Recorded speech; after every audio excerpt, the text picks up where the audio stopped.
Good afternoon, Roman. One last thing before I go home tonight, I wanted to give you a video update. We have, here's the supplies for your boat. Here is the life jackets that you specified, all in the package. I haven't tried to see if they fit up underneath the bow yet, but I believe they will. We also have the waterproof first aid kit and the air horn, and so for a handheld distress call. So those are some of the supplies. We also have a supply of 2-cycle motor oil that goes in the tank here, so the mixing is done by the motor instead of in individual tanks of gas, as your old one was. Here's your folding anchor that comes complete with bag, rope, and buoy, hook, and so forth. Your new fire extinguisher, your paddle, which has a little handle here. We figured out that because this thing will double as a boat hook, this extends out to it's about 6 foot tall when it extends out. We also have your battery charger, and we have 2 cans of the metal polish, and I'm going to show you how that works here in just a minute. We've started. We know it's great stuff, and we'll show you how that works. We also found out that it's actually quite easy to change from the new steering wheel on the modern steering system and put your old steering wheel on the modern steering system. That turned out to be easy. No machine shop charges, no anything. Just a tapered shaft that we had to pull the old steering wheel off and put this one on. I have to drill the end of the tapered shaft, and this plate then, which is also original to your boat, screws into the drilled and tapped hole. So we did find some cracking on this old steering wheel, and we can clean that up, put some epoxy in there, sand it out smooth, and put some plastic paint on the steering wheel for you. We have an update also on the upholstery. Here's what we're planning to do. We've got pricing and all, but I want to show you what we're planning to do so that you can give that some thought. Tell us if you like that idea. Number one, here's a throwable cushion. You have to have one throwable cushion in the boat, no matter what we do with seat cushions and flotation. You got to have the one throwable, and I'm just got it laid down here as an example for us right now.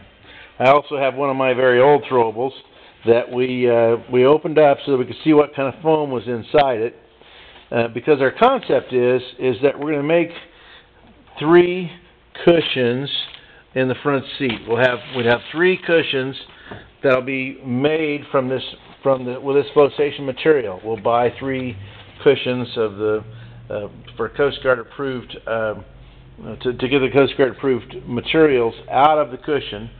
We're going to remake the cushion. It won't be Coast Guard approved, but it will be something that we already know floats people, so that when you go out and want an all swim, you don't have to open up this cumbersome pack of Mae West life jackets.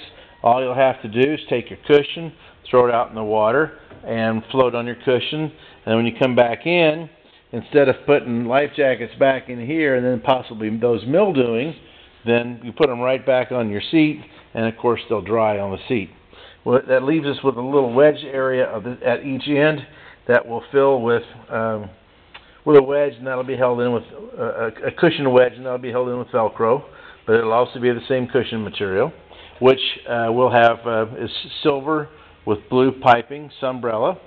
All right, we're just going to go ahead and do the same concept back here on the seat backs, and just in case somebody was grab one of these seat backs and decide to go float with those. So you'll have really 8 cushions that will float a person back. So you have 3 across the front, 2 back cushions, and then 3 across the back seat bottom. But then the back seat back, of course, will just be 1 continuous cushion. So along with now the other upholstery work that we're going to do is we're going to have in this area we're going to make a box that's, we're not going to have to worry about making it pretty. We're going to make a box and cover it with the duffel bag material, which will be silver. It'll be the same Sunbrella silver. And we're not sure about the depth, but we'll probably bring the depth up to the top of the back seat. We may even taper the thing, but it'll have a zipper, and it'll be used to store, you know, whatever kind of stuff you want to store. And then also as part of the upholstery, we're going to put in sleeves, canvas sleeves, silver canvas sleeves over the wiring and cables. And you see there's some wire that comes down and hits and takes the same track as this, as your throttle and shifter cables. And then we also have another cable that takes this top track. That's your steering cable. And we're going to make sleeves, round sleeves for both of those. And they're going to be padded. And then the reason we kept them separate, the sleeves separate, we thought about making an oblong-shaped sleeve that would cover both, and you just have one sleeve. But the problem is back here in the back, we have a problem with these cables right here would have to slide in and out of the sleeves. These are your shifter and throttle, and as the engine rotates to steer, then these cables have to run in and out, and that was giving us some difficulty. So hopefully you like our concepts, and we'll just move ahead with those. The price for all that's probably going to be around $1,500. That'll be the materials, the labor, of course the installation. There's not going to be too much to that, but that's what we're thinking of. So let us know if you want to proceed with that. So I want to talk a little bit about the polish. This area right here has been polished with the new polish. I mean, just took a few minutes.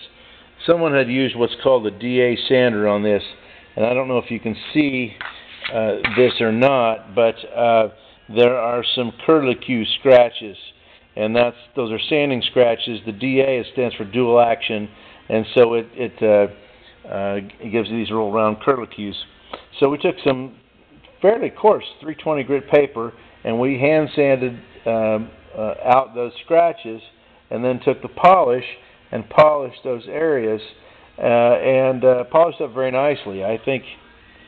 And then we polished, you can see we've polished around these rivets and took quite a bit of the black away when you compare those rivets to down here. And again, we only spent a few minutes on this, so enough to know that this polish is just wonderful stuff. And then along this structural member right here, I'm going to follow that. You'll notice that there's going to be a polished area come up. Whoop, there it is. And this we just hand polished, no sanding or anything. We just hand polished that. So we have purchased a $300 polishing random orbit polisher. It's about $200. That's the same one we put in the recommendations for you. It was $267, I think it was. It was $247. But anyway, we've ordered one, and that's going to save a lot of time when we do the polishing. That's going to save us a great deal of time.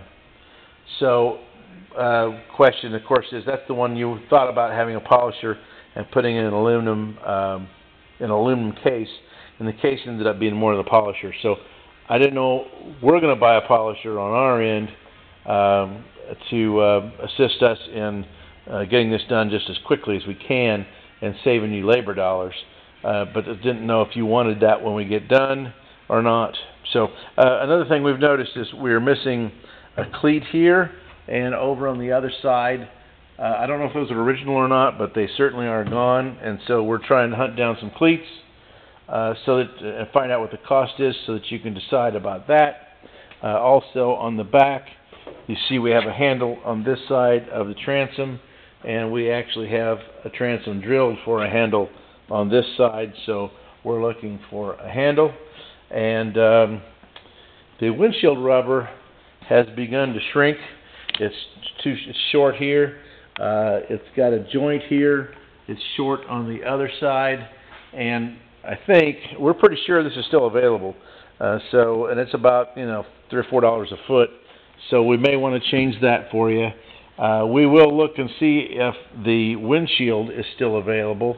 It's got some pretty deep scratching here. It has some other defects that are deep in the glass as opposed to on the surface, so we can't polish those out. And of course we have quite a bit of we've got some bending up here in the trim on the plexiglass, so didn't know if you wanted us to renew that or not, or save it for another time. But we just wanted to show you. I'm trying to show you the whole tamale this time, and make sure that we address everything of concern.